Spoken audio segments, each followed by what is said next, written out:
తెలంగాణ ఆవిర్భావ దినోత్సవ వేడుకలకు సర్కార్ పెద్ద ఎత్తున ప్లాన్ చేస్తుంది. ఈ నేపథ్యంలో రాష్ట్ర అధికారిక చిహ్నంపై సీఎం రేవంత్ రెడ్డి కసరత్తు చేస్తున్నారు. ఈ తరుణంలో చిత్రకారులు రుద్ర రాజేశంతో పాటు సీఎం రేవంత్ రెడ్డి చర్చించారు.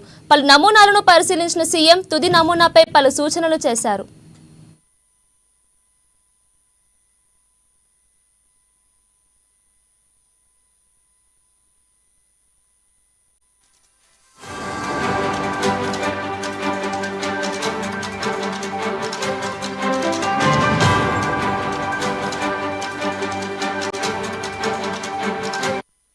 ఇక తెలంగాణ ఆవిర్భావ దినోత్సవ వేడుకలకు సర్కార్ పెద్ద ఎత్తున ప్లాన్ చేస్తుంది. ఈ నేపథ్యంలో రాష్ట్ర అధికారిక చిహ్నంపై సీఎం రేవంత్ రెడ్డి కసరత్తు చేస్తున్నారు. ఈ తరుణంలో చిత్రకారులు రుద్ర రాజేశంతో పాటు సీఎం రేవంత్ రెడ్డి చర్చించారు. పలు నమూనాలను పరిశీలించిన సీఎం తుది నమూనాపై పలు సూచనలు చేశారు.